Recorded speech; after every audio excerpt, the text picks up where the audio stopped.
I'm Mary Ann Esposito here at La Scuola Culinaria at the Tuscan Market in Salem, New Hampshire, with a bunch of my friends and you, because today you're going to learn how to make the sweet liar. And that's all there is to it. I mean, cooking doesn't have to be complicated. Add the cream. So about a half a cup of heavy cream goes in here. You did a great job, Mary Ellen. Thank you, Mary. With the base of the pan, it's a little rumba action. I've got a relatively clean hand to work with. I always say you have to keep that hand clean so you can answer the phone. There you go. Yeah. Ciao! You did both so well. You did really, really well. That was beautiful. I think you should keep that. No, I don't think so. Oh, absolutely. Do you love plums? I love plums too. And today we're going to make something called plume cake. That's how it's pronounced in Italian. Plume cake.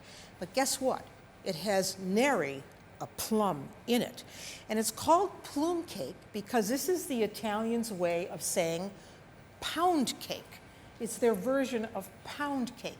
And if you've ever made a pound cake, you know that gets its name from the fact that you have to have equal amounts of everything. Pound of butter, pound of sugar, pound of flour. But the Italian pound cake is a little bit different. So it's called plume cake, but it's really a pound cake. And the reason they also call it a plume cake is not so much by the cake itself, but the shape of the cake, which is in a rectangular shape. So because I call it the sweet liar, meaning that it doesn't have any plums in it, I decided that this cake should have a plum sauce. So we're going to start by making the plum sauce for this sweet liar. So to make the plum sauce, and you can make the sauce a few days ahead of time if you want to, you want to get yourself some nice red plums. This is like a Santa Rosa plum, and they should be fairly soft. You know, you don't want them to be green. And then you see this little ribbing right along here. You just want to cut right along that little ridge. And then you can just twist, see, like that. Just twist it. And then you want to get rid of that pit. And then all I did was slice them up, pieces like that, put them in a pot. And now we're going to make the plum sauce. So you just cut up the plums, get them in a pot. You need about, for this cake, I would say 8 really big plums. So here are the plums. Cut up, I left the skin on the plums because I want that color. But if you don't like the skin, you could put the plums in a pot of boiling water, and as soon as they look wrinkly, you can take them out, let them cool, peel them, and then just use the pulp. So with this, we want a dash of salt, a little bit of cinnamon, a tad of cinnamon. I like cinnamon, so, I would put in about a teaspoon. Then you want about 2/3 of a cup of sugar. This is for 8 large plums. So 2/3 of a cup of sugar. And then lemon juice, because lemon juice, fresh lemon juice, really helps everything you cook. I don't care if it's a main dish, a sauce, or dessert, it's perfect. So you're going to add fresh lemon juice, a couple tablespoons. You give this a toss to just get everything combined. And you're going to let this go on your stovetop until all of these plums really cook down. It's going to reduce in volume, and it's going to make the most delicious sauce for this plume cake, which doesn't have any plums at all. I know, stay with me. All right, so now we can put this on the flame, put a cover on it. We'll keep an eye on it, and now we need to make the cake. So the reason that we really call it a plume cake, stay with me, is the shape of the pan. Because, pound cakes usually are made in a rectangular pan, so this is what I'm using. So if you have a loaf pan at home, like a bread pan, use that. If all of the batter doesn't fit in the pan that you're using for the cake that I'm doing today, you can always make a couple cupcakes, right? So if it doesn't all fit, it can always make a couple cupcakes. But the size of the pan is important. Now this pan is about 12 inches long and 4 inches wide and almost 3 inches deep, and it will take the batter. So it's really important whenever you're baking a cake that you not only use the right pan, but that you prepare the pan as well. So here we have some softened butter. So I just want to take some of the butter and brush it in the pan and really get in the corners, because if you don't prepare your pan well, you know what's going to happen. The cake is going to stick, and then you're not going to be a happy camper when half of it is left in the pan, right? So you put a little flour in the base. And one trick that I do with this, if I'm making, let's say I'm making a chocolate pound cake, I don't want to have this white flour on the bottom of the cake, so instead of using flour, white flour, I will use cocoa. So then you won't see any of that. So once you have it well floured, then you just want to tap out the excess. Now your pan's ready. It's perfect. So you can set that aside. So that's an important tip for whatever kind of baking you're doing. So now the cake. Let's talk about the cake itself. So for this cake, we want to use all-purpose flour. All right, so I know that in this bowl, I have 2 1/4 cups of all-purpose flour. I'm going to put it right here in my sieve. That's 2 1/4 cups of all-purpose flour. But I want a texture with this cake that is a little lighter, because we all know that pound cake, when you say pound cake, what does that say to you? Heavy, heavy. And I love pound cake, but I want to lighten the texture. So to do that, I use cornstarch. So here we have a cup of cornstarch. And that's really going to lighten this cake. It's going to be really, it's going to give it a really nice texture. So a cup of cornstarch. And you know where cornstarch comes from, right? Where does cornstarch come from? Just think of the name. Corn. Yes, it comes from the endosperm of the corn. So we think of it as a thickener, and that it's good for thickening sauces, but it's also good in cakes. So I want to give this a pinch of salt, and then we want a tablespoon of baking powder. This is our leavener, so the baking powder goes in. So now we have our dry ingredients measured. We're not putting the sugar in there, though, because we're going to do that with the eggs. So it's always good to just kind of sift it.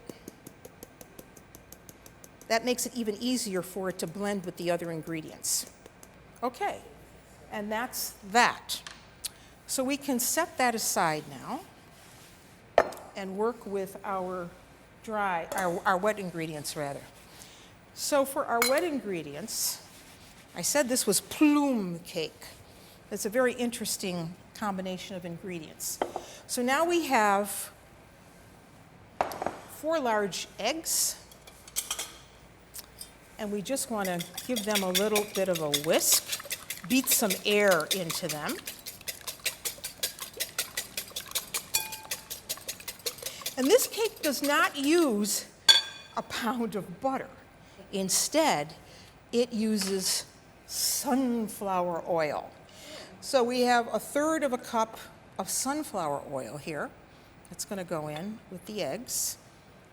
That's your fat that's going to help moisten this cake. And you just whisk that in. Now we need sugar. So we have a cup of sugar. And we're just going to whisk that in. And now we add the secret ingredient. Every Italian who makes this cake says it absolutely must be made with apricot yogurt. Now, you know, this apricot yogurt, I've researched this over and over, and the consensus is that you must use apricot yogurt. So this is not an ancient recipe. This is something that the Italians kind of borrowed from the English, where the home of pound cake is, but now they've adapted it. So this is going to add a lot of nice moisture to this. So this is 3/4 of a cup of apricot yogurt. Some people will use cream. Someone else will say, oh, no, that's not how you do it. You do it like this. But this is the apricot yogurt, and we just mix that in. It actually makes a very, very moist cake. All right, now we have that. We can mix these two together. So it's really always important that you mix your dry ingredients together separately, and then you mix your wet ingredients. So I'm going to put this in a little bit at a time. Take that out. You could also do this with a handheld mixer if you wanted to. And it's going to make a fairly thick batter. But you see, what I was saying earlier to you is I called it the sweet liar because it's called a plum cake, but there are no plums. So now we want to get this whisked in as much as we can, and then we have to probably put the whisk down and use a spatula. But it's just a fairly thick batter.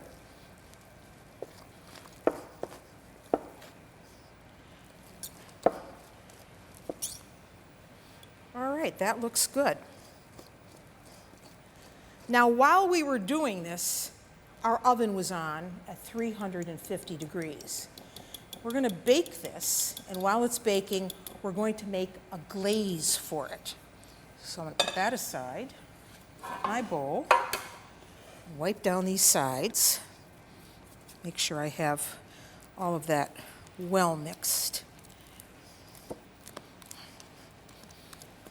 Okay, and I usually start way up here so I don't get it all over the sides.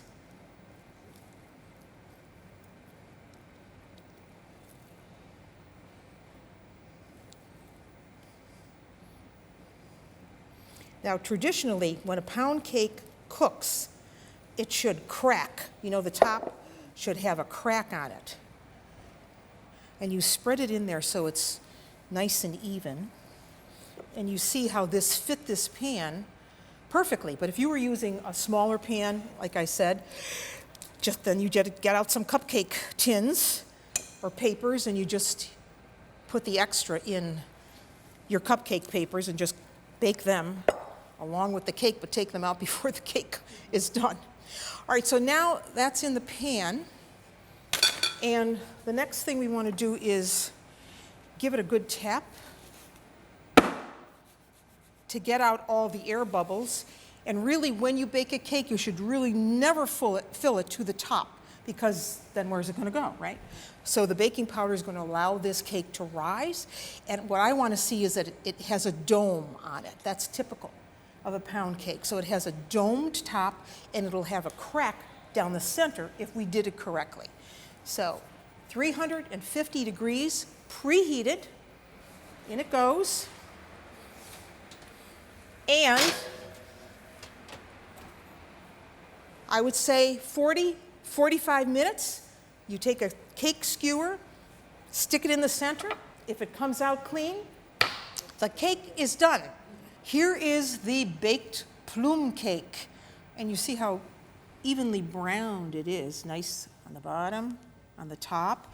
And what's so traditional about a pound cake in general is this trench that's right down the center, that crack. That's supposed to be there. People get, sometimes when they're baking, they think, oh my gosh, it didn't come out right. But no, it did. And in addition to that, you see how it is mounded, which is also the look of a pound cake. So now you can treat this in a number of ways. You can either just put a veil of confectioner's sugar over the top, or you could make a glaze for it. So I'm going to make a glaze for it. So I'm going to just set this aside for a minute while I do the glaze. So for that, you want some confectioner's sugar. And if it's lumpy, You can put it through a small sieve again, you know, to just get the lumps out. And then there's no real recipe for how much liquid you need to add to this. You just have to go by eye. So I don't want it to be just falling off the cake. I want it to kind of hang on the cake. So I'm going to start with just a little bit of milk, or you could use water if you wanted to. You could use cream, and you just have to be patient with it. And you'll see that, oh yeah, right, that's too thick. True. So now we want to just add this cautiously, a little bit at a time. And if you err on the side of, well, now it's too liquid, you can always add a little bit more of the sugar. So we want it to, you know, kind of fall off of our whisk. And I can tell you right now that that is still too thick. So again, just a little dribble of milk. If you want to add flavoring to this, you could. You could add an orange extract to this. A vanilla extract would be nice. So now you see how it's more fluid, it's more liquid. And the best time to put the glaze on is when the cake is cool. Because if you put it on when the cake is too hot, well, then it's just going to all dribble off. So you get your beautiful cake, and then you get a spoon. There's several ways to do it, or a fork. I like to do the fork trick, and just fork it on. Or you could cover the whole top in one clear layer of glaze. But I think this is fancier. And once you have all of the glaze on, well, then you want to let the cake dry. And then it'll be ready to serve with that wonderful plum sauce. Plum sauce for the Plume cake that is the sweet liar. So the second Plume cake, similar to the first, but does not use apricot yogurt. Instead, this one is made with lemon juice and lemon zest. Basically, the dry ingredients are pretty much the same. So you've got your flour. Here's the cornstarch. Remember, that was 2 1/4 cups of flour and a cup of cornstarch. And the reason we did that was to do what? No, to lighten the cake, right? Lighten the texture of the cake. So then we want a pinch of salt, and we want a tablespoon of baking powder. And we use the baking powder to do what? Yes, to allow the cake to rise. So you just want to mix that up. And then to give it even a lighter texture, we're going to put it in our sifter or strainer. If you want to use a hand sifter, you can do that too. And do exactly what we did with the last cake, which was to sift this out, to just kind of lighten this up a little bit. This is not necessary, but this is what I like to do. So there are 3 eggs. And you know, this is as we keep calling it a Plume cake, but it also goes by the name quattro quarti. Quattro quarti means 4 equal portions of ingredients. So quattro quarti, just so you know. Then we want, again, that sunflower oil, remember? So the sunflower oil goes in, mix that around. We need our lemon juice. Please don't use canned lemon juice. Use the real thing, it makes all the difference in the world. So the juice of 1 large lemon will give you about 2 heaping tablespoons. And you want the zest of the lemon as well. So there's the lemon zest. That goes in. Now this, I have to tell you, this cake has more of a biscuit-like texture than the last one. The last one is going to be much moister because it has the yogurt in it. This is going to not be as moist as that cake. It has more of a drier texture. Here's the sugar. 1 cup of the sugar. Remember, we're mixing all of the dry ingredients together, but we're adding the sugar to the wet ingredients so it dissolves readily. Okay. Did all that. So now we can add this. Again, little at a time. As I say, if you want to do this in a handheld, with a handheld mixer, you can. So get all the ingredients in. And we're going to bake this again at 350 preheated oven for about 50 or 55 minutes. You're going to know that it's baked by, first of all, just gently pressing on the top of the cake to see if it springs back. Secondly, you're going to know by the color. And third, you're going to take a cake tester or some like a wooden skewer or something, and plunk it right down into the center of the cake to make sure that there's no goo, no uncooked batter hanging off it. Now you notice how much thicker this batter is, right? So it's your preference what you want to do. You want to have the lemon flavored cake, or you want to have the cake that's flavored with the yogurt. I like both of them. Okay. Good. The rest of that oil in there so we don't waste that. Here's our pan, all ready to go. This is a much heavier batter, so won't get in there as easy as the other one. Spoon that right in.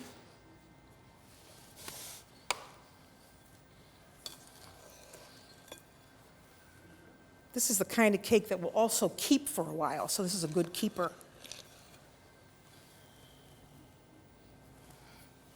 Spread it in there.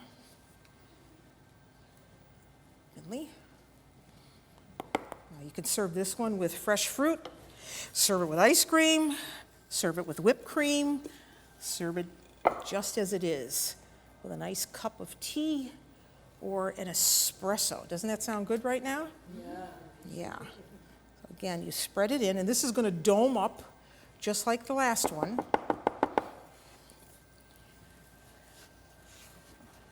Okay. Again, we want to get any air bubbles out of there.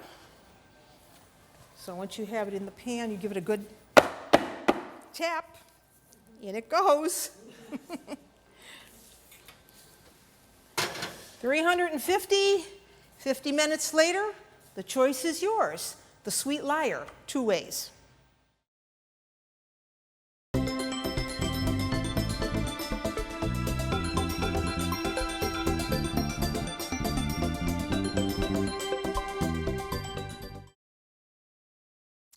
Today we made plume cake. That's how the Italians pronounce it. Plum cake. It's really a pound cake. And we made 2 versions of plume cake.